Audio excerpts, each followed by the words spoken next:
Monsieur le Premier ministre, est-ce que pensez-vous que l'huile de Sadaï est les conditions principales pour lutter contre la sécheresse et tout ça? Oui, bien sûr, mais je voudrais d'abord donner quelques indications sur le SEDAI. C'est sûr qu'un barrage comme ça, c'est effectivement pour lutter contre la sécheresse. C'est pour lutter contre la désertification.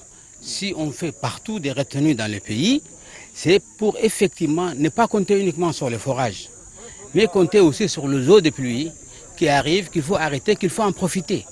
C'est la seule manière d'éviter les érosions, c'est la seule manière d'éviter des sécheresses récurrentes. Donc je pense que de ce côté, il n'y a pas de problème. Mais quelques indications d'abord sur le Sadaï. Je vous disais tout à l'heure qu'il draine, il a une superficie de 870 km² et il draine en moyenne 12 millions de mètres cubes interannuels et qui se coule sur 10 crues en une année, en principe. On dit 7 crues, certains disent 7 crues, d'autres qui disent 10, c'est pareil. En tout cas, c'est une dizaine de crues, moins de 10 crues, mais ça fait quand même chaque fois beaucoup, cette eau-là. Cette eau va partir avec l'évaporation qui est très importante ici. Il y a l'évaporation, il y a le vent. Ces deux-là, c'est pas bon pour des eaux de surface comme ça. Donc la seule chose, il faut rapidement mettre des réservoirs pour stocker l'eau et après commencer à faire le drainage et que la population en profite. Pour cette région maintenant, il ne s'agit plus d'aller nomadiser. Il faut rester ici avec leur cheptel, qu'ils restent ici. Et ils auront à la fois l'eau, ils auront, avec l'agriculture, ils auront comment dirais-je, les fourrages. Donc les bêtes peuvent manger ici, boire ici, peuvent rester ici. Il n'y a plus d'aller d'un coin à un autre de la région pour essayer de trouver un peu d'eau et de fourrage. Donc je disais que ce barrage c'est un barrage de déversoir. C'est-à-dire, il consiste d'abord à écrêter l'eau en aval, l'eau qui est allée jusqu'à la terre là. Bon, on ne peut pas tout arrêter, mais on arrête le maximum, une partie va aller là-bas. Donc, deuxième chose, c'est la recharge de la lampe de Boc. J'ai appris ce matin que les gens me disaient à Obok ville,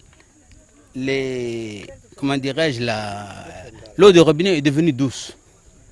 Donc, ça montre que la recharge travaille bien et donc, pas uniquement pour Obok, parce que Obok est alimenté par les forages de Soublali, mais aussi il y a les forages de Azazanesi, il y a des forages qui sont à Azazanesi, qu'il faut maintenant multiplier.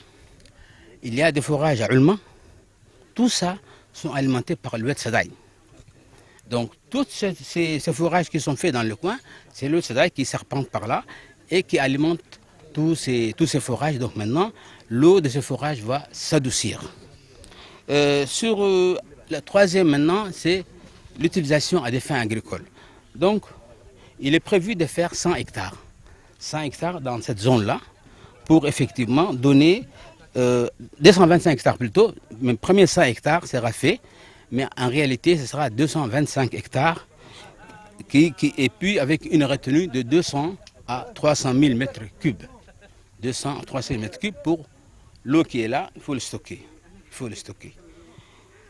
Tout ça, ça sera fait dans le cadre de la FAO. Le ministre tout à l'heure disait, avec un autre financement, je vous l'indique, c'est la FAO qui va donc financer cette partie. Une partie sera la République de Djibouti et une partie, ça sera la Banque africaine dans le cadre de la résilience à la sécheresse, c'est-à-dire le programme SHARE qu'on appelle. Et puis, il y a aussi, une fois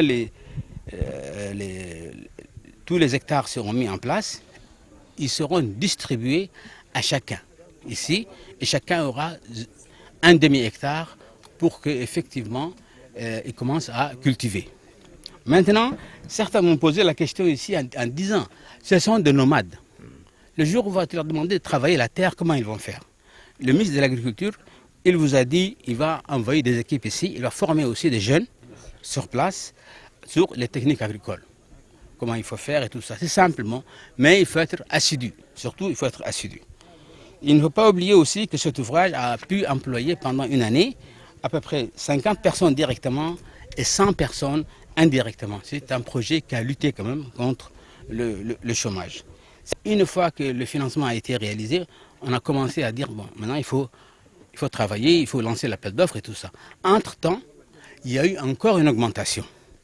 Et là, c'est le président lui-même qui a dit, coûte que coûte, il faut que ce barrage soit fait. Il a encore débloqué pour effectivement que ce barrage ait lieu. Donc, c'est vraiment, tout à l'heure, le ministre disait, partout, ne laissez pas l'eau partir à la mer. Nous sommes dans un pays qui manque d'eau. Il faut partout essayer. Donc, c'est normal que le président s'est engagé personnellement dans la réalisation de ce barrage. Donc, aujourd'hui, Inch'Allah, on va recueillir les fruits. Mais pour recueillir les fruits, en réalité, ce n'est pas nous. C'est les gens qui sont ici.